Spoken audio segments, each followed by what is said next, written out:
soy Sergio, así que en cualquier momento me podéis parar, cualquier duda, lo que sea, que si la sé responder la responderé y si no, pues prometo que no voy a inventar nada, ¿de acuerdo? La rutina que vamos a hacer así por el barrio morisco de este rato, pues más o menos pusimos que iba a ser de 1 hora aproximada, pero bueno, eso un poco depende de cómo vayamos y tal, pero bueno, más o menos para que tengáis en cuenta un poco la hora, ¿de acuerdo? Y sobre todo lo que voy a intentar explicar es, más que la historia, que desde luego voy a dar unas cuantas pinceladas de la historia de Gelsa, sobre todo de la población morisca que os cuenta, voy a hablar un poquito pues desde... A mí me gusta mucho retrotraerme mucho en el tiempo, cuando hablo de historia, ¿no? De hecho, a veces soy un poquito que me empiezo a liar con una cosa y me voy para otra, pero bueno.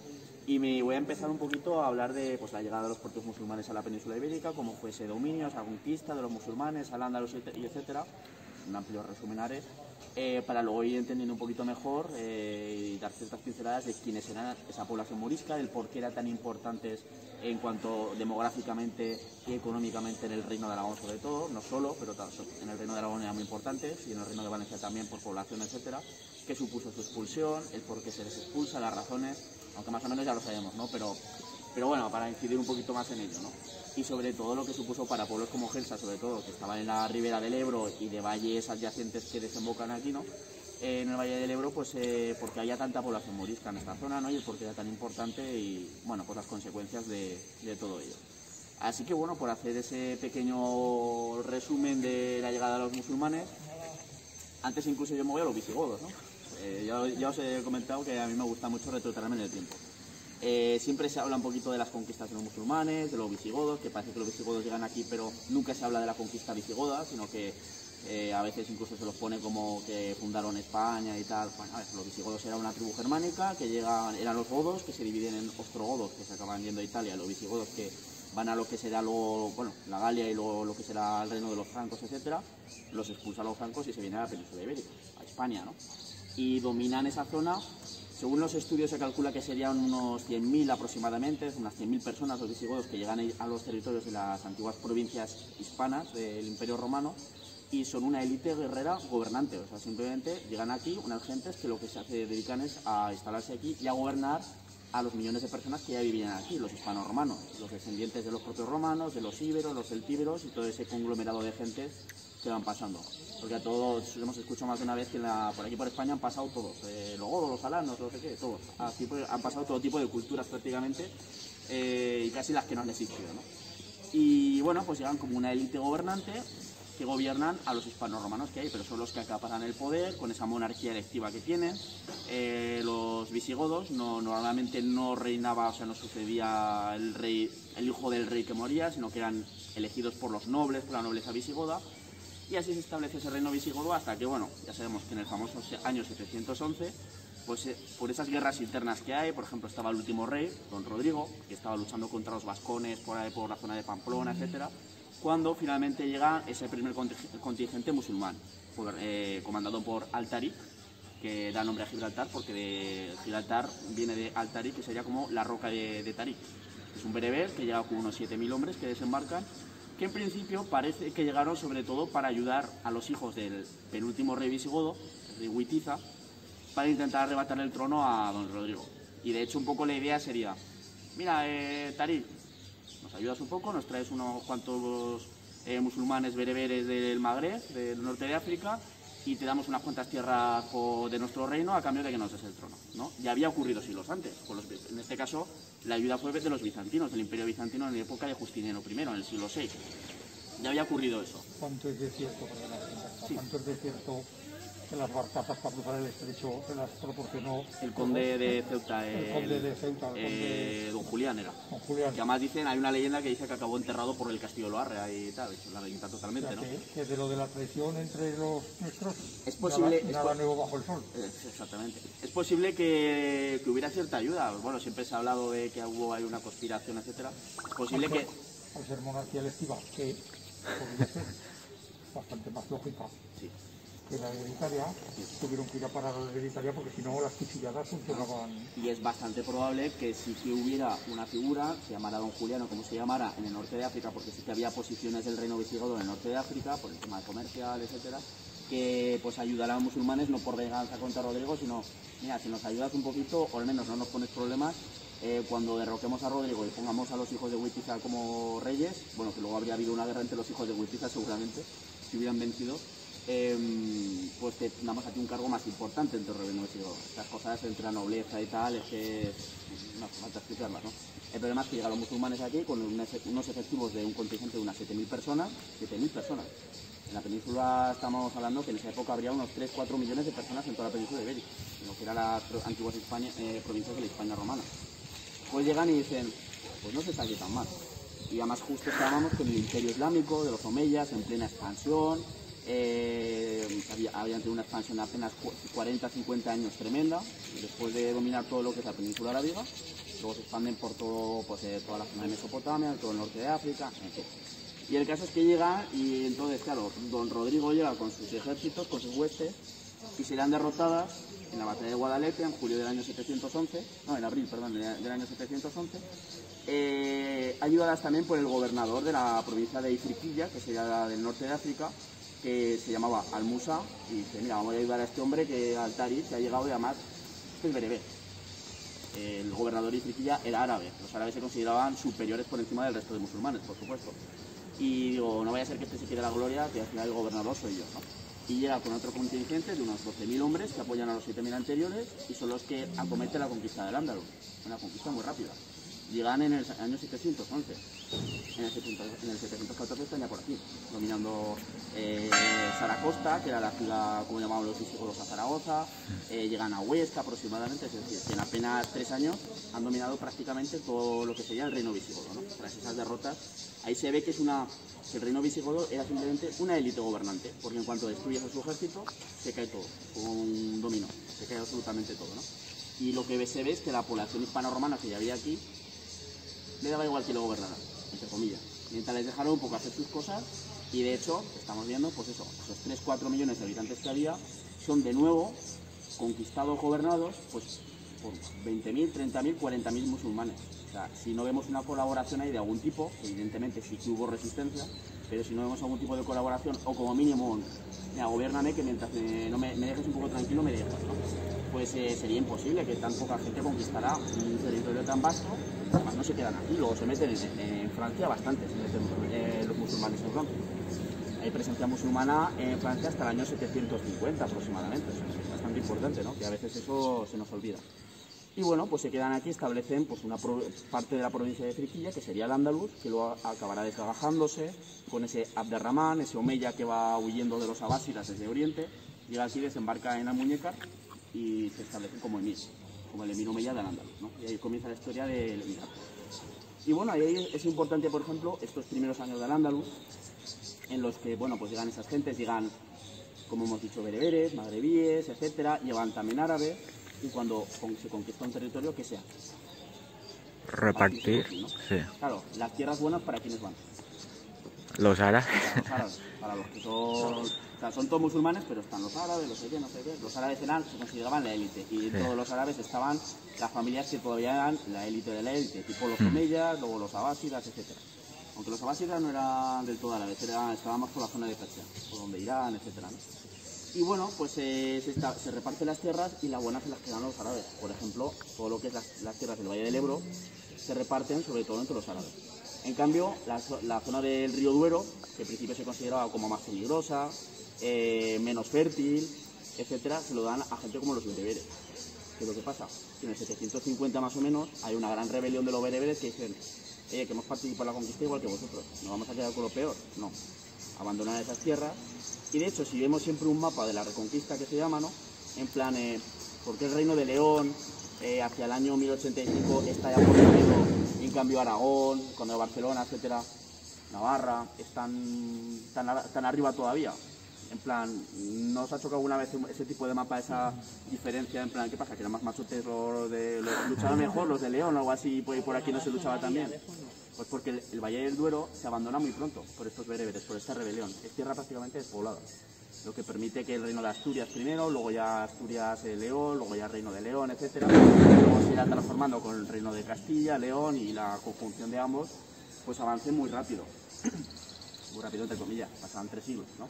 Pero en cambio, pues aquí está muy al norte el Valle del Ebro, tierras buenas, fértiles, donde se establece muchísima población musulmana, muy arraigada, y hará pues que la convivencia sea muy difícil. De hecho, Huesca no caía hasta el año 1906. Es una barrera casi infranqueable hasta entonces. Y Zaragoza, pues poquito después, en 1118, ¿no? Y ya cae todo el Valle del Ebro como piezas de naipes, un castillo de naipes, ¿no? Pero claro, esa es un poco la diferencia. Pero ese establecimiento tan largo, incluso más largo que en el Duero, de la gente musulmana aquí, ahora que quieren tan arraigados y sobre todo que hayan construido una red de, pues sobre todo de canales, de riego, etcétera, en el cual los musulmanes eran muy avanzados, sobre todo los árabes, venían de una zona desértica, como en Arabia. El agua era prácticamente, vamos, como un simbolismo del propio Alá, del propio Dios. Y sabían muy bien el valor que le daban, sobre todo por su escasez. De ahí que en sus jardines, en los palacios, etcétera, pues siempre haya presencia de agua. Lo vemos en la propia Aljafería de Zaragoza, a escala pequeñita. En la Alhambra no hace falta ni decirlo, ¿no? Esos estanques, etcétera. Pues bueno, se le daba esa importancia y tenían muchos estudios sobre agronomía, sobre hidráulica, que lo que hacen es llegar a estas zonas y aprovechan mucho el agua y bueno, pues eso hará que siglos más tarde, cuando se conquista por parte de los cristianos estas tierras, esa población musulmana no se les eche. Pues hay gente habrá mucha gente que se irá, porque preferirá irse más hacia el sur de Al-Ándalus, incluso al norte de África, pero habrá mucha gente que se quede, porque se les da facilidades para que se quede. Podéis seguir profesando vuestra fe musulmana, etcétera, porque eran gente que tenía muchos conocimientos. De hecho, yo me acuerdo en clase de agronomía, por ejemplo, con José Luis Corral, que yo creo que lo conocemos todos, que nos habla de que hay tratados de agronomía musulmanes, o árabes, pues, sobre todo, en las que se habla de especies de vegetales, de frutas, etcétera, que hoy no sabemos cuáles son, porque se han perdido. Por ejemplo, las naranjas, también incluso, el hecho de que se puedan comer, que sean dulces y no sean súper ácidas, casi como un limón, es por el tema de los estudios que hicieron árabes, etcétera, para establecer lo del injerto para dulcificar la propia naranja. De hecho, por eso de vez en cuando nos salen naranjas que están ahí, que ácida está, ¿no? Hay que echarle una cucharadica de azúcar. Pues muchas veces pues es por estudios de este tipo. Y por eso hace que sean población muy importante y que digan, oye, mejor os quedáis, que trabajéis muy bien, podéis trabajar los domingos, que los cristianos no pueden trabajar. Además los cristianos tenemos muchos festivos y tal, y los que no se puede trabajar, vosotros no os vamos a dejar tener tantos festivos, así que prácticamente vais a trabajar todo el año sin parar. O sea, de hecho en el Reino de Aragón, había una frase muy curiosa en la que decían que el que tiene moro, tiene oro. Sí. Porque eran muy buenos trabajadores, sobre todo en el tema agrario, que evidentemente durante siglos, hasta hace 4 días, el campo ha sido la agricultura y la ganadería, sobre todo la agricultura en tierras como esta, era la economía principal. Aquí dónde están las infraestructuras que construyeron ellos. Es que es eso, se han perdido muchas, pero es que todavía se conservan. Van a cambiar porque estamos en proceso de concentración, pero las azules y las norias y los riegos... Sí, sí. Muchas veces eran construcciones romanas que luego llegan y luego ellos lo reutilizan y los mejoran. Que por eso se nos han conservado. Otras se quedan y luego otras que construyen ellos también. Que vivieron aquí, yo no tengo ningún fundamento para decirlo, pero tuvo que ser así. Terminaron de destruir la ciudad romana de Julia Celta. Sí, lo que quedaba, las ruinas. Y construyeron con esas piedras las azules. Sí, sí, sí. Era el aprovechamiento que había, sobre todo en el Valle del Ebro, que la piedra aquí es muy escasa y mal.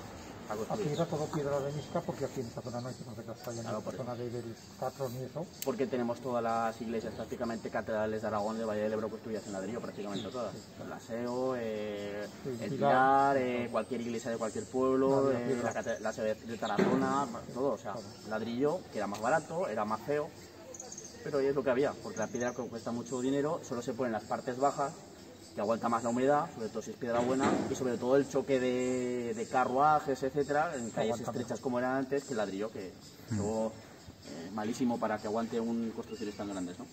Y es lo que se utilizaba.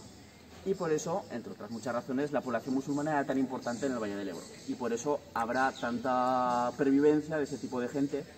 Y de hecho, por ejemplo, cuando Alfonso el Batallador conquista lo que era el reino de Saracusta, todo lo que pertenecía a él y tal, les ofrece el quedarse. Habrá gente que se irá, pero habrá mucha gente que se quedará no solo en Zaragoza, sino en las zonas de alrededor, ¿no? Porque será muy importante para la economía del Reino de Aragón. Es lo que vamos a ir viendo un poquito a lo largo de la visita, que si os parece, vamos a ir entrándonos al barrio Morisco, que esto ya pues llevamos un ratico y ya lo tenemos. Vale. Bueno, pues ahora ya que ya nos hemos adentrado un poquito más en el corazón de lo que es el casco antiguo de Gelsa, que era prácticamente todo el barrio Morisco, por lo que hemos hablado, había muchos pueblos de que prácticamente el 100% de la población era musulmana y luego morisca, ¿no?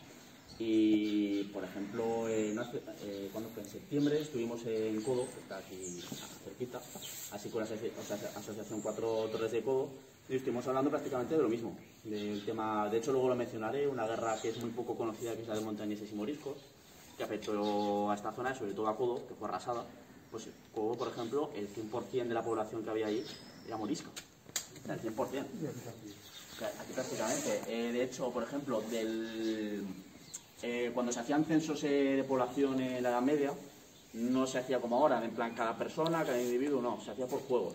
Es decir, por casas que además no todas las casas, sino las que eran capaces de pagar impuestos.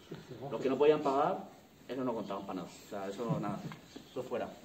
Y en el censo que se hace en el Reino de Aragón en el año 1495, se contabiliza que aquí en Gelsa había 400 fuegos que podían pagar. Y de esos 400, prácticamente la mayoría, no el 100%, pero prácticamente, 90 y pico %, eran de musulmanes en esa época. Estamos hablando de 1495. Todavía eran musulmanes. Porque hay que hacer la diferencia entre musulmanes y los moriscos. Musulmanes son aquellas gentes, bueno, que realmente serían musulmanes, pero se les llamaría mudéjares. Ahí viene lo de arte mudéjar y tal. Que eran las personas que seguían procesando la fe de Mahoma, musulmanes, etcétera, pero que vivían en territorio cristiano, dominado por los cristianos. Igual que había cristianos en territorio musulmán que se les llamaba los mozárabes. Pues eran prácticamente lo mismo, pero al revés, ¿no? Y bueno, en 1495 serían todavía musulmanes, por lo tanto, mudéjares y tal. El arte mudéjar pues, es construido prácticamente, sobre todo en esa época.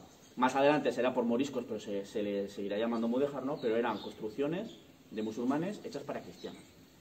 Iglesias, etcétera, como todos conocemos aquí, que hay tanto en lo que es Aragón, ¿no? Y bueno, en cambio, ¿quiénes eran los moriscos? Que igual ya lo sabemos. Son esas personas que antes eran musulmanas, pero se les obliga, a veces no, a veces lo hacen por iniciativa propia, a convertirse al cristianismo. Porque claro, ¿qué es lo que pasa en 1492? Que pasan muchas cosas. Descubrimiento de América, etcétera. El 2 de enero, por fin, después de una guerra de casi 10 años, los reyes católicos consiguen dominar la ciudad de Granada, que el reino de Granada era mucho más que Granada. Costó 10 años conquistarlo, o sea que a veces parece que se entra, conquista Granada y era la ciudad, ¿no? Era también Málaga, era Almería, una buena zona del interior, todo lo que sería la zona de la Bética, de la cordillera Bética, o la zona de las Alpujarras famosas, ¿no? Pues bueno, en 1492 se conquista. ¿Qué es lo que pasa? Que se termina esa misión divina, supuestamente, que era conquistar de todo lo que era el reino de los visigodos. Eso que al final, sobre todo en el siglo XIX, o sea, muy tardíamente, se acaba llamando reconquista por parte de la historiografía. La reconquista. De la reconquista no se empieza a hablar hasta prácticamente en el año 900 y pico, cuando los musulmanes llevan aquí 200 y pico años, con Alfonso III de Asturias, que habla de una cosa llamada neogoticismo astur, que es la primera vez que se empieza a hablar de nosotros somos herederos del reino de los visigodos, no sé qué y tal. O sea, algo súper tardío. No hubo una conciencia cristiana desde el principio de que hay que recuperar el reino de los visigodos, porque eso las traía un poquito, por hablar mal, un poquito al pairo, ¿no? Y bueno, ahí lo que les importaba era dominar esa zona y tal, establecer esa alianza iglesia, monarquía. De hecho, Alfonso III, cuando ve peligrar su trono, es cuando establece esa alianza con la iglesia, cuando dice, oye, no puede ser que la iglesia de Asturias, que estamos muy al norte, dependa de la iglesia de Toledo, que es la primada, sigue siendo la primada de España, que está en territorio musulmán, no puede ser. Y es cuando establece una independencia de la reina, de la iglesia asturiana, de la iglesia Astur. Esa alianza es el primero que empieza a hablar del Camino de Santiago, hablando de esas reliquias y tal. Esa alianza que consiguen pues afianzar su trono, etcétera, y casi se lo considera Alfonso III de Asturias como el verdadero fundador de Asturias, ¿no?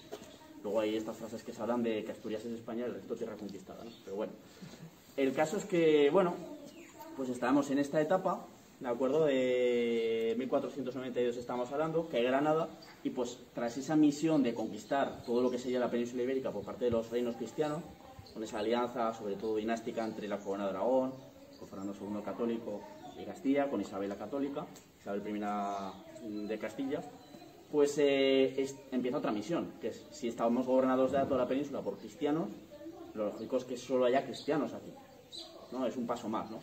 ¿Cuál es el primer paso que se da para ello? La expulsión de los judíos. Si en enero se conquista Granada, en abril ya viene el decreto de la expulsión de la población judía, que no se convierta. De hecho, por eso ahí es cuando se empieza a instaurar la Inquisición, para perseguir a los que se convertían, a los judíos que se convertían al cristianismo, pero no vaya a ser que judaizaran. que era muy importante, ¿no? Ya se quitan un problema, que el problema sobre todo, sí, en teoría era religioso. La verdad es que aquí lo que importa casi siempre son las tierras, los dineros. Pero ¿qué pasa? Que la corona estaba endeudadísima con la población judía, los comerciantes judíos, etcétera, para financiar la guerra y tal, y dicen, uff, esto ahora cómo lo pagamos, ¿sabes? Pues expulsamos y ya está. Y aquí no se paga nada, ¿no? Y bueno, ese es el primer paso. Luego está la población musulmana. En las capitulaciones de rendición de Granada, pues se establece que se permitirá a los musulmanes seguir profesando su fe, etcétera. Pero bueno, lo que viene después a continuación es realmente, se les permite, evidentemente, pero empieza una política estatal para convertir, o sea, a la población musulmana, pues en plan con predicadores, pero digamos para enseñar la fe católica, la fe cristiana a los musulmanes, ¿no? El problema es que esto cada vez va produciendo más tiranteces, hasta que hay una especie de revuelta en Granada, en 1502 aproximadamente, que es enseguida repelida, ¿no? Y claro, aquí los reyes católicos dicen, mira, no, esto no puede ser así.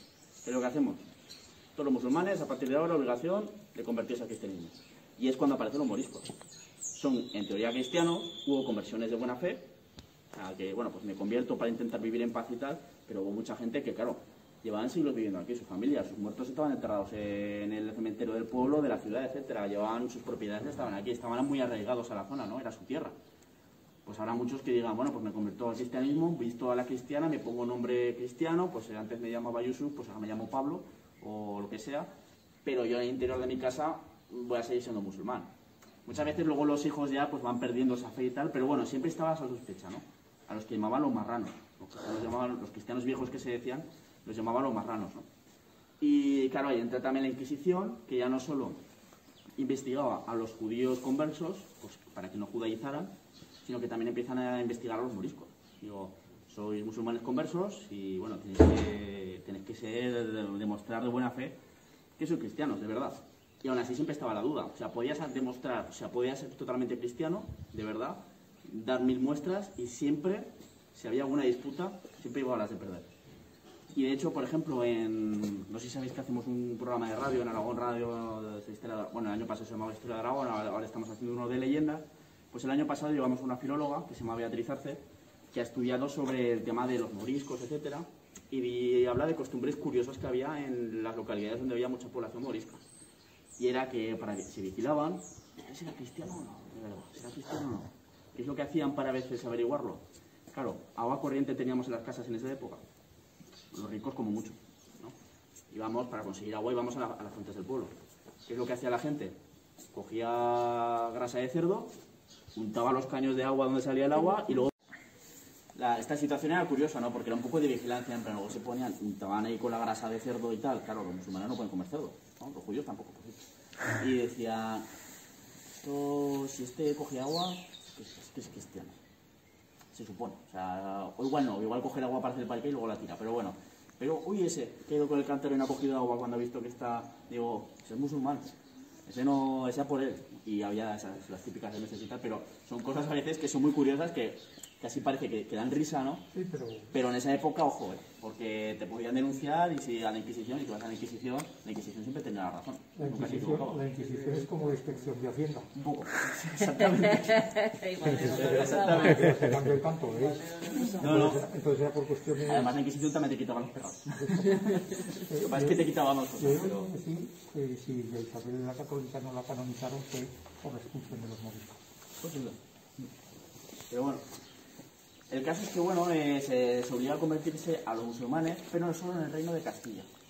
En la Corona de Aragón todavía no, Fernando el Católico se niega totalmente. Porque le caía bien los musulmanes, no, era un poco igual, era muy pragmático. Al fin y al cabo, todos conocemos a Nicolás Maquiavelo, ¿no? El tema del escritor italiano de la misma época, que aunque Fernando el Católico le caía muy mal, pues lo pone como el ejemplo en su libro El Príncipe de Maquiavelo, ¿no? Pues lo pone como ejemplo de príncipe, de rey, lo que sea, de conde o lo que sea, de cómo gobernar. Recordemos que en esa época Fernando el Católico, que cómo podía, bueno, que estaba conquistando media Italia en ese momento contra los franceses, ¿no? Pues era muy pragmático, y él lo que sabía es que la nobleza aragonesa, sobre todo estaban los señoríos eclesiásticos, por aquí tenemos uno muy cerca que estaba defendido del monasterio de Rueda, pero luego estaban los señoríos laicos, como por ejemplo Gelsa pertenecía a un señorío laico. luego entra con la familia de los Luna, que de hecho están en el escudo del pueblo y tal. Pero bueno, la cuestión era que los nobles, los que les de señoría laico, lo que hemos hablado antes, el que tiene moro, tiene oro. Claro, que le decían al rey, que trabaja muy bien. Es que la mayoría de la gente que tengo que trabaja en el campo son moriscos. O sea, bueno, son musulmanes y trabajan muy bien, tienen muchos conocimientos.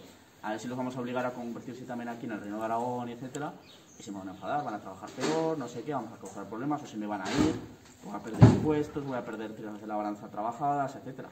Digo, igual no conviene convertirlos, Fernando. Y dice, no hay problema, que yo me niego a convertirlos y ya está. El problema es que luego ya vendrá Carlos I de Habsburgo, quien ya dice, claro, rey de Castilla, Aragón, emperador Carlos V, del Sacro Imperio Romano Germánico, era en plan el César, que se le llamaba, ¿no? El emperador que era el heredero directo casi de Carlomagno y el que estaba llamado a unir a toda la cristiandad para luchar contra los otomanos, contra el turco.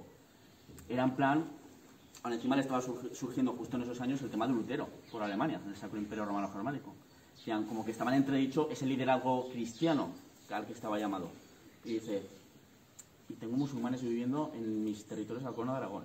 Pues entonces ya llegó un momento en el que en el año 1525 es cuando se establece también, pues, definitivamente, la conversión obligatoria de los musulmanes que vivían en los territorios de la corona de Aragón, Reino de Aragón, Reino de Valencia, de Mallorca, Conde de Barcelona, etcétera, donde más importantes eran esa población demográficamente, eran los reinos de Valencia sobre todo, donde incluso era casi un tercio de la población, es decir, y en el Reino de Aragón un poquito menos, pero también era muy importante y sobre todo en según qué zonas como esta, ¿no?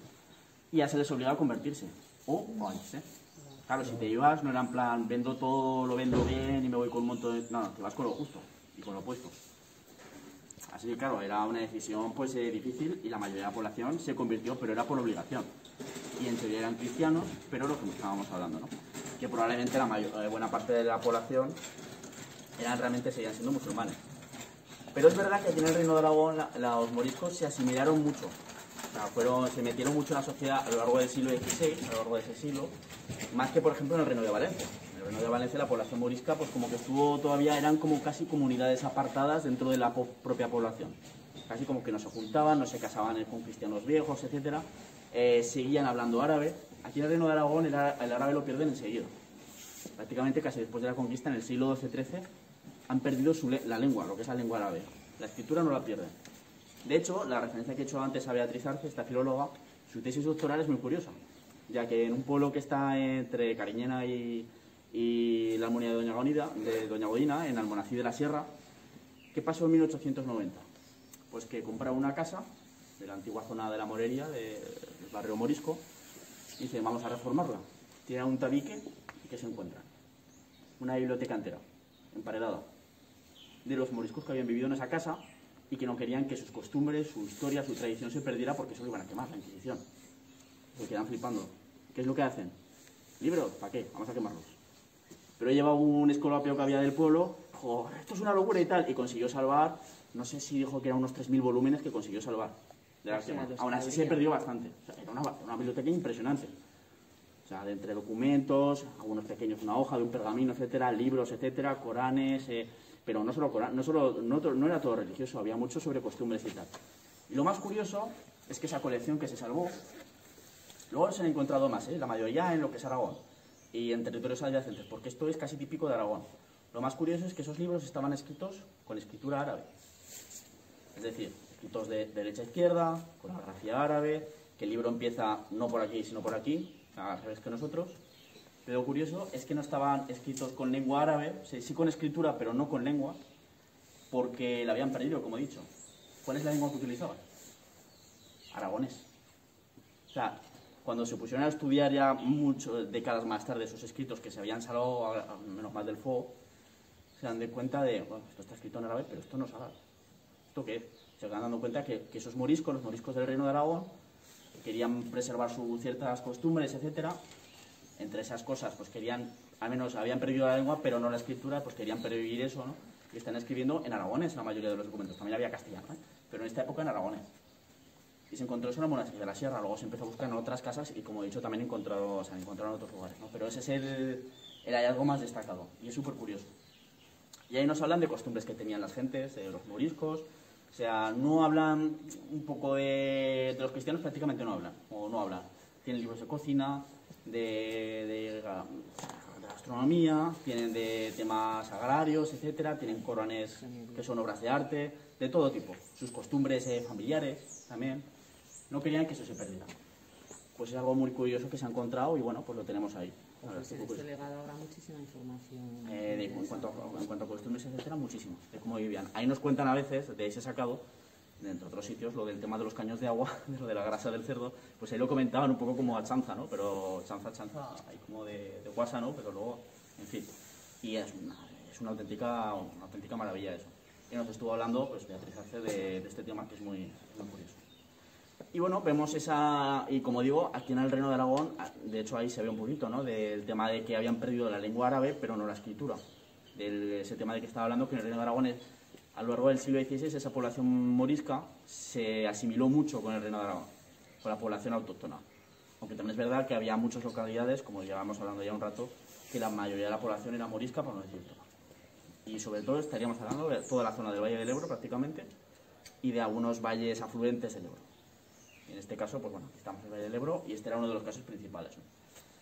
Pero bueno, el hecho de que fueran moriscos, musulmanes convertidos al cristianismo, cristianos nuevos, y no cristianos viejos, como se solía decir, pues eso, que era el tema de conversación, de malas caras, etcétera, y como siempre suele pasar, lo estamos viendo ahora, parece, uy, cómo era esta gente de hace siglos. Lo estábamos viendo ahora con el coronavirus. Necesitamos buscar culpables de algo que no entendemos y el por qué ha pasado esto, de por qué estamos sufriendo esto, de lo que sea, ¿no?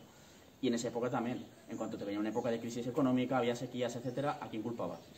Cuando estaban a los judíos. Luego ya los que se habían convertido y se habían quedado aquí, ¿no? Y si no, pues a los moriscos. Venía un brote de peste. ¿Quién tiene la culpa? Hombre, el chico de la Tomasa, ese era musulmán antes. Y ese ahora hace cristiano, pero ese seguro que han envenenado un pozo de agua, seguro. Y por eso estamos enfermando todos, y así, un poquito todo. Y eso es lo que provocaba esas tiranteces, que de hecho, por ejemplo, lo que era el antiguo reino de Granada, ya nos vamos hasta la década de 1560 y pico, cuando se produce un levantamiento general de los moriscos, ¿no? Cuando se les prohíbe llevar armas, etcétera. Bueno, pues viene esa persecución a pesar de que en teoría son cristianos, y de hecho se produce la llamada Guerra de las Alpujarras, que la lidera Juan de Austria, el medio hermano de Felipe II, que era hijo legítimo de Carlos I, ¿no? Que luego lidera las tropas cristianas en la batalla de Lepanto, eso es, y luego será gobernador de Flandes, etcétera. Bueno, pues lo que pasa ahí es que se produce esa rebelión y, bueno, pues esa rebelión en 4 o 5 años es totalmente arrasada en la zona de las Alpujarras, ¿no? En las serranías. Pasa, sin problema. Y claro, porque además una de las cosas también que había muchas tiranteces era un miedo que siempre existía. Habían conquistado Granada, etcétera, pero tenían la obsesión, tanto reyes como población en general, de que los musulmanes volvieran a la península. Y sobre todo en el momento de mayor auge del turco, del Imperio Otomano. Sobre todo en tiempos de Solimán, que fue coetáneo de Carlos V, etcétera, y de amigotes suyos como el famoso pirata Barbarroja, que era argelino, que se pone al servicio del sultán de los otomanos, de Solimán, y los ataques a la costa de la península ibérica, de la corona de Aragón, de Castilla, etcétera, de todo lo que era la monarquía hispánica de España, eran tremendos. De hecho, prácticamente, salvo las grandes ciudades, la costa prácticamente desaparece en cuanto a población. Porque cada 2 por 3 había ataques, había unas matanzas tremendas, llegaban, mataban a todo el mundo, robaban y se iban. Y no había manera de atajar eso, no había manera. A pesar de diferentes campañas que se hacen en el norte de África, etcétera, para intentar sacar allá a estos piratas que se decían, los corsarios, ¿no? Se hacía también al revés, los cristianos también hacíamos lo mismo por el norte de África, pero bueno. Y claro, siempre existía el miedo de que esos moriscos, que decían, dicen que son cristianos, pero son musulmanes de verdad, que se aliaran con los otomanos y que les ayudaran en un gran desembarco a la península y que volviera los tiempos de la reconquista, etcétera. Siempre existía ese miedo. Así que a lo largo del siglo XVI, con esa población morisca, siempre hubo esas tiranteces. Y bueno, una de las más grandes que tenemos es la del Codo, que la voy a comentar. Que si queréis podemos ir a otro punto ahora, por ir viendo un poquito. ¿Vale? Avanzamos. Si queréis avanzar un poquito para allá. Perfecto. Bueno, pues esa situación de esos tiranteces que había, por ejemplo, aquí en el Reino de Aragón, entre población cristiana, los cristianos viejos y los moriscos, tienen su gran repercusión en el tema de Codo, que hemos comentado, en la cercana a Codo. Además, mi cuñado es de ahí. Y conoce un poco la historia y tal. Y la verdad es que es curioso, ¿no? Y es que se entremezclan 2 conflictos ahí entremezclados. Una, la guerra de la Ribagorza. No sé si la conocéis, alguna vez habéis oído hablar de ella. No. Bueno, la Ribagorza ya sabemos dónde está, en el Pirineo. ¿Qué es lo que pasa? que estalla entre los años 1581 y 1591. ¿Qué es lo que pasa en esos años en Francia? Justo en la frontera ahí con la Ribagorza. Están las guerras de religión. Están ahí los hugonotes, que eran los, digamos, los cristianos protestantes de Francia. De hecho, uno de ellos, su líder, era el que será al final Enrique IV de Francia, el primer Borbón, Henri IV. Si nos vamos a Po, tenemos el castillo que se llama el castillo de Enrique IV, pues bueno, pertenecía a su familia, ¿no? A este primer monarca Borbón. Fue el que dijo de París, bien merece una misa. Porque dijo, bueno, que sí, que soy protestante, pero que si a cambio del trono me tal, pues me hago católico de toda la vida, vamos. Bueno, pues así pasó, ¿no? ¿Qué pasa por el otro lado? Francia era la gran enemiga de la monarquía hispánica, de España, sobre todo de tiempos de Felipe II, ¿no? De Felipe I de Aragón, que le podemos hablar aquí, ¿no? Y más. Y de más tiempo, pero en esa época, bueno, desde Carlos V, ¿no? Desde Francisco I, bueno, en fin. Y luego más adelante. Pero ¿qué pasa? Que dice Felipe II, dice, madre mía, como gane este tío y me ponga el protestantismo en Francia, ya lo que faltaba. O sea, si ya tengo liada por Flandes, la guerra de los 80 años y tal, la rebelión de las Provincias Unidas, todo el follón que he montado en el Sacro Imperio, bueno, tremendo, ¿no? ¿Qué es lo que hacemos? Bueno, pues nos vamos a meter en esas guerras de religión y yo voy a financiar a la Liga Católica para intentar evitar que haya un rey hereje en el trono de Francia, porque ya si somos enemigos, ya con esto ya, siendo católicos en teoría, pues ya con esto ya tremendo, ¿no? Bueno, pues claro, ¿qué es lo que le interesa a Felipe II? Pues controlar zonas de frontera con Francia, por diferentes motivos, ¿no? Y una de esas zonas de frontera era el condado de la Ribagorza. ¿Qué es lo que pasa? Que llega Felipe II y le dice al conde de Ribagorza, le dice en 1581, ¿qué te quedas en condado? Que me lo quedo yo, que esto revierte otra vez a la corona y tú te has quedado sin... Claro, al hombre como que la idea no le gustó, ¿no? Y ahí empieza esa famosa guerra de la Ribagorza, en la que, claro, la monarquía pues hace ver que su señor feudal es su cacique y tal, que era, evidentemente, igual que el rey, igual que en esa época todos los señores feudales, evidentemente, y que se produce un levantamiento contra su propio señor, contra el rey de la Ribagorza, o sea, el rey de la Ribagorza, el conde de Ribagorza, que no admite que ha sido depuesto del condado, pero muchos de sus súbditos sí que luchan contra él. Se produce una época de una década prácticamente, que están esas luchas, etcétera. Y bueno, ¿qué es lo que pasa? Que esto se entremezcla con la guerra de montañeses y moriscos, que afecta a esta zona y concretamente sobre todo a Cobo. ¿Qué es lo que pasa? Pues en el año 1585, justo a mitad de este conflicto de la Ribagorza, llegan unos moriscos, que eran de Cobo, un par de moriscos, y matan a un hombre, a un montañés. Los montañeses sobre todo nos referimos a gente que, en este caso él no, estaba trabajando por la zona de Belchite, de Codo, pero normalmente los montañeses eran ganaderos que en época de invierno sobre todo bajaban al ganado desde los montañas de los Pirineos y bajaban a los valles, ¿no? Y luego, pero eran de la zona del Pirineo. Y estando por la zona de Belchite, pues dos moriscos de Codo lo asaltan y lo asesinan. Ya la tenemos llegada.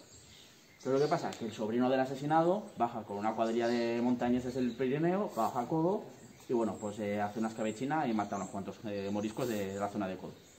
Bueno, ¿qué es lo que pasa? Que unos y otros empiezan a buscar venganza y tal.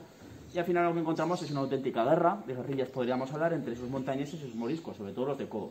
Se producen durante prácticamente 2 años y medio, 3 años, entre 1585, 1587, etcétera, 1588, continuos intentos de asalto por parte de cuadrillas de montañeses a la zona de Codo. Que recordemos que Codo pertenecía al señorío del monasterio de Rueda, que estaba en teoría protegido, ¿no?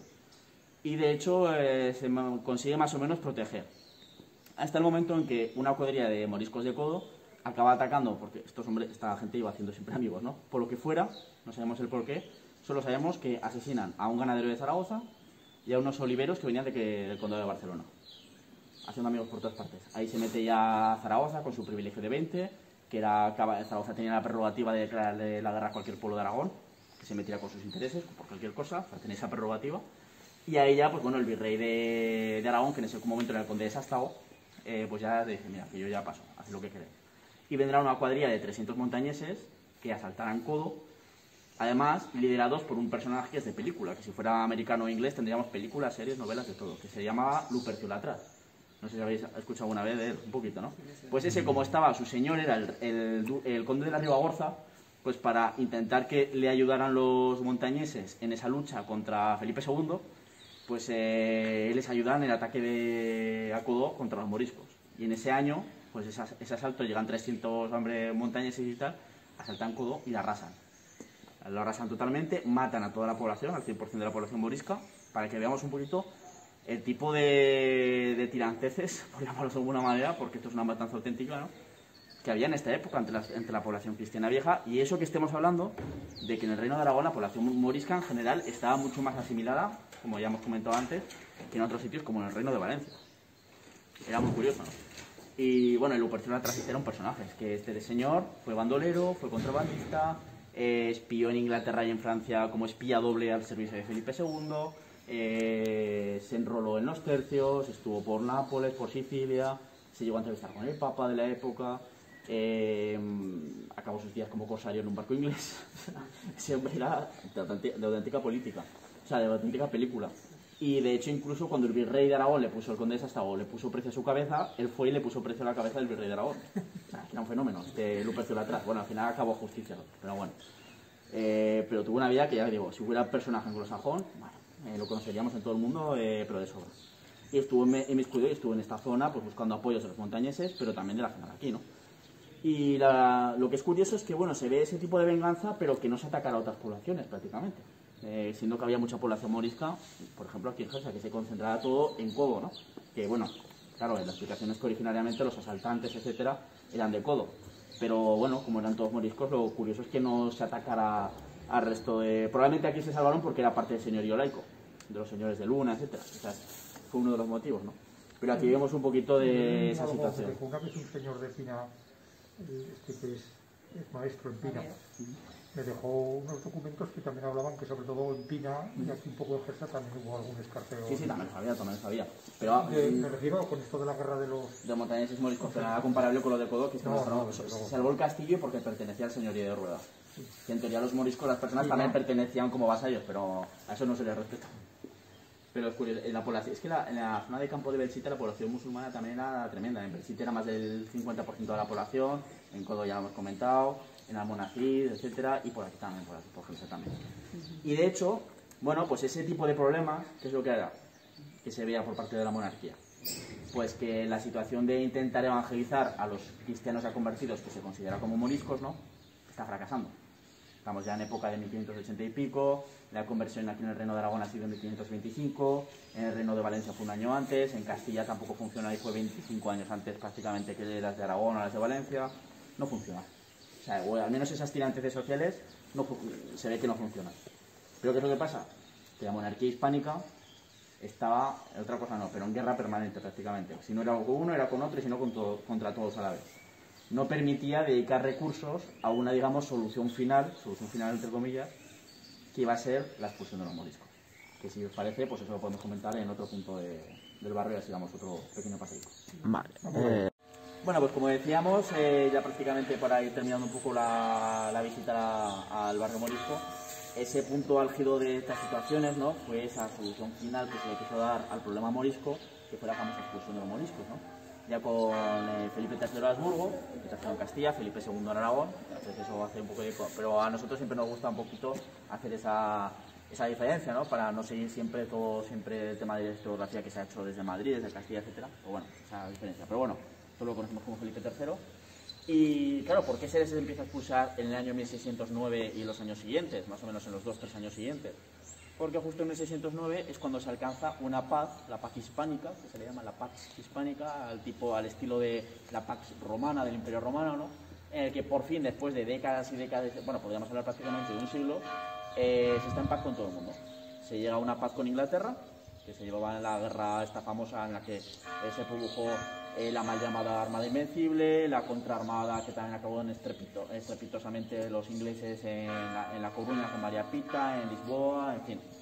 Y acabó en ese momento en paz. Y luego también se produjo no una paz, sino una tregua, la tregua de los 9 años, con las Provincias Unidas, Flandes, la zona protestante que se había rebelado contra el tiempo de Felipe II y que se mantenía, ¿no? Y que luego en 1618 volverá otra vez, bueno, 1621 que entremezclada con la guerra de los 30 años que empieza en el 18, pues que se vuelve a entremezclar. Pero ahí tenemos una década de paz prácticamente, 9 años. Claro, ahí ya pues se permite un poquito, la monarquía tiene por fin los recursos necesarios para implementar o para llevar a cabo esta solución final. la solución de la expulsión de los moriscos. Así que finalmente, igual que se hizo con los judíos, cortar por lo sano, y Felipe III establece el decreto de expulsión que en 1609 primero será en el Reino de Valencia. Es el primer momento en el que se hace ahí. Claro, los que había en Aragón dicen, uy, nosotros somos los siguientes, cuando veas el refrán, ¿no? Esto de cuando veas las barbas de tu vecino cortas, pues las tuyas a remojar, ¿no? Pues, de hecho, habrá moriscos que aprovecharán, antes de que nos llegue el turno, vendieron lo que pudieron de sus tierras y propiedades, y muchos se fueron a Francia, bastante. Se calcula que unas 10.000 personas más o menos, ¿no?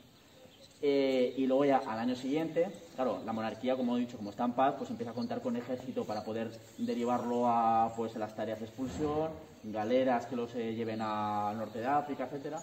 Y ya en 1610 es cuando se establece ese decreto de expulsión en el Reino de Aragón también. En el Reino de Aragón hubo mucha oposición. Primero porque por el tema de la foralidad aragonesa, de los pueblos aragoneses, a los moriscos no se les consideraba moriscos, aunque se les llamara así, y hubo huidas torrificadas que estamos comentando. Reservajes con matanzas incluidas, ¿no? Se les consideraba por encima de todo, según esas leyes, aragoneses.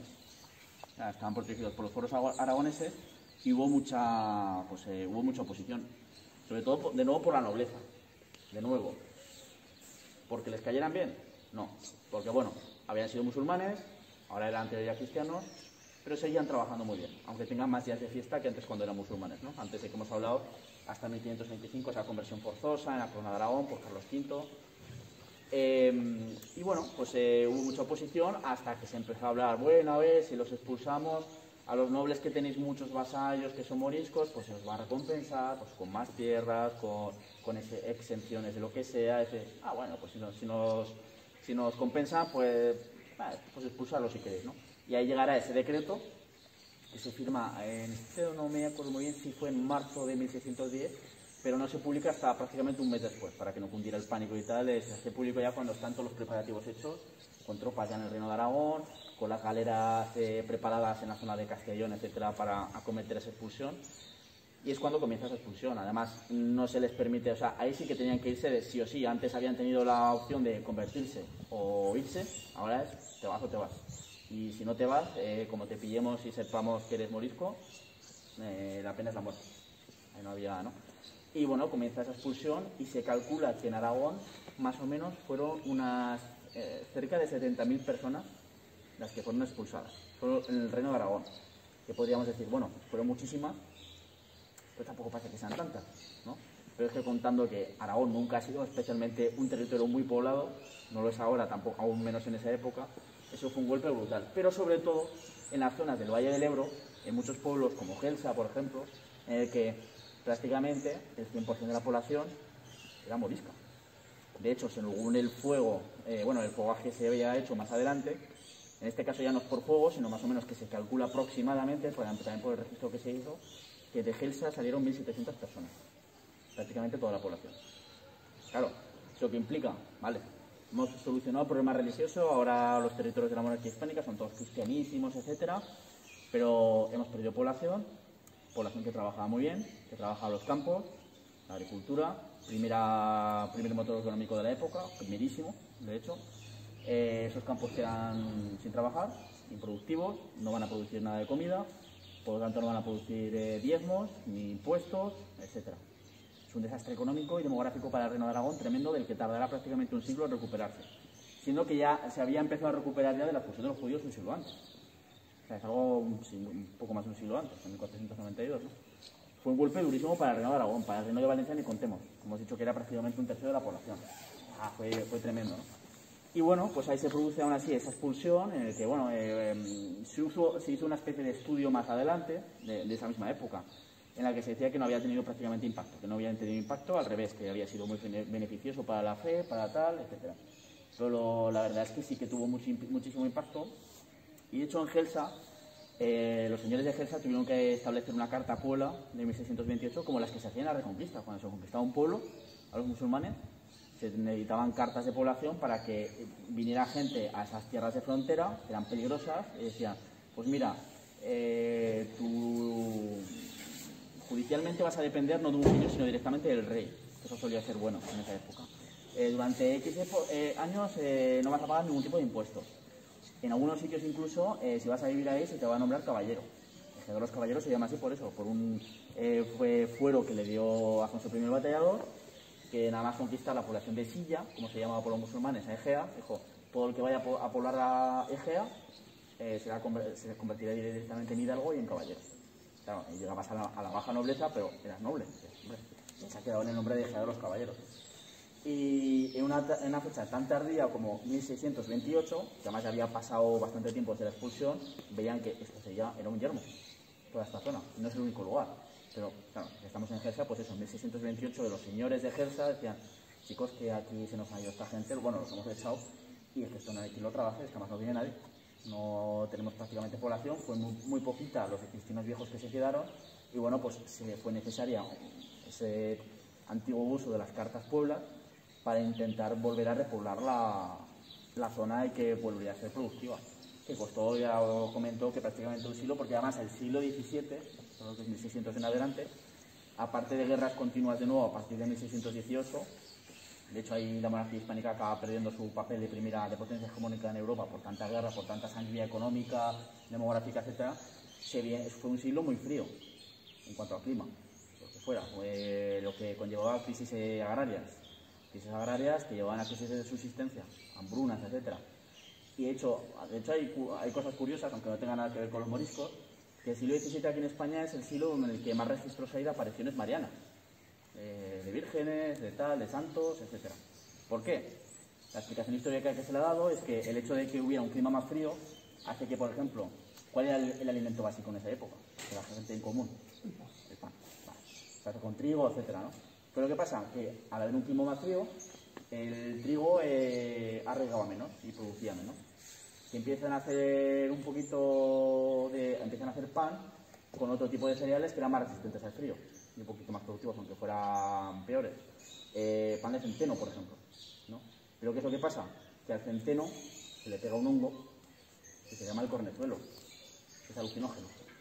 Claro, en esa época, si estás mezclando religión a todas horas con hongos alucinógenos que te lo comes en el pan, que es tu alimento básico, ¿qué es lo que pasa? Que en el siglo XVII empiezan a sobresaltar apariciones marianas por todas partes aquí en la monarquía hispánica. Bueno, aquí lo que es España. Y se achaca un poquito a eso. Si pasara en la actualidad, probablemente veríamos ovnis o hasta lo que veríamos, no lo sé.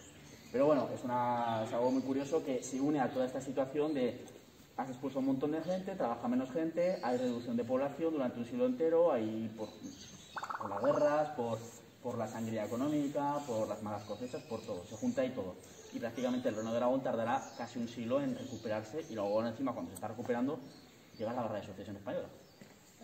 Fue otra catombe, ¿no? Pero bueno, en el que además tendrá su fin los estados de la Corona de Aragón por el tema de los hechizos de nueva planta, etc. Esas otras cosas. Y bueno, ya casi por terminar, pues por hacer algún inciso, bueno, es muy curioso, por ejemplo, aquí en el barrio morisco de Gelsa, el tema de los arcos, etcétera, que, bueno, esto es más una explicación que doy yo personal por lo que he visto en otras localidades gitanas. Pero que pasa muchas veces, claro, cuando eran cascos urbanos tan constreñidos, sobre todo en esa época, había muy poco espacio para urbanizar. ¿Y qué es lo que pasaba muchas veces? Que este tipo de arcos, al menos en mi pueblo, que hay alguno, no hay tantos, igual a uno o dos, un pueblo que se llama Cervera de la Cañada, que tampoco la ha traído. Bueno, pues lo que se hacía era, como había tan poco, digamos, zona urbana para construir, muchas veces el que tenía más perras y quería ampliar su casa, ¿qué es lo que hacía? O intentaba comprar la casa al lado y hacía incluso a veces se compraban habitaciones simplemente, muchas veces, y esto hasta hace 4 días solo. Se tiraba el tabique y ya está, y se ponía donde la puerta, se hacía otra y luego ríete tú de mirar los planos y todo eso y para hacer el catastro, ¿no? Pero bueno. Pero en ocasiones que no estaban disponibles las casas al lado, ¿qué se hacía? A veces se compraba la de enfrente. ¿Y cómo se unía? Con este tipo de arcos. En otras ocasiones este tipo de portillos eran también las zonas de entrada y de salida para controlar el acceso de la gente, sobre todo en juderías, barrios moriscos, etcétera. Pero bueno, aquí no tendría tanto sentido, siendo que prácticamente la mayor parte de la población era morisca, ¿no? Y que luego incluso hay portillos de este tipo dentro del propio barrio. O sea, que aquí no tendría tanto sentido y quizás pudiera ir más en el sentido del que comentaba, ¿no? Como una especie de explicación, pero que desde luego da una estampa que yo cuando vine hace unas semanas a verlo, a mí me pareció súper chulo el tema este de cómo está establecido lo que es el barrio morisco, que además se ve una impronta muy islámica de calles un poquito retorcidas, etcétera. La plaza que hemos visto antes, que me habéis comentado que estaba ahí, lo del que se olvidó el albañil de las cuadras del Cartabón, ¿no? Hay un poquito que no sigue una retícula, pero bueno, que eran muy típicas de esos planos islámicos en esa época, ¿no? De las morerías, de las alcazabas, de los zocos, etcétera. Era muy típico. También en las ciudades cristianas. Pero se intentaba llevar planos más hipodámicos, ¿no? Por ejemplo, si vamos a la propia Zaragoza, el primer ensanche que tuvo la ciudad, que fue el barrio medieval de San Pablo, parece que en el medievo era todo en plan calles así estrechas, que lo eran también, pero ahí entre cruzadas y tal, realmente lo que, si vemos el plano, son todo calles rectas prácticamente, en el barrio de San Pablo, y es un ensanche, entre comillas, del siglo XIII, o sea, de 1200 y pico, o sea, bastante antiguo, ¿no? En cambio aquí se ve esa impronta todavía de esa época de las ciudades musulmanas, que eran muy intrincadas y tal, ya que la costumbre musulmana era sobre todo vivir, se cotiza mucho lo que es la intimidad, que todos la cotizamos, ¿no? Que nos gusta, pero en esta vida sobre todo, ¿no? Casas enfocadas hacia el interior, hacia patios interiores, con pocas ventanas hacia el exterior, calles recogidas, bueno, y sobre todo cuando tenemos una zona limitada para construir muchas veces, pues también se aprovecha hasta el mínimo pues, el tema de las calles, etc. Y bueno, pues más o menos hasta aquí ha sido la visita del barrio Morisco, que ahora estoy abierto a cualquier pregunta, cualquier duda que queráis hacer, etcétera, pues si ya sé responder, como os he prometido al principio, pues responderé, y si no, pues al menos no me lo inventaré.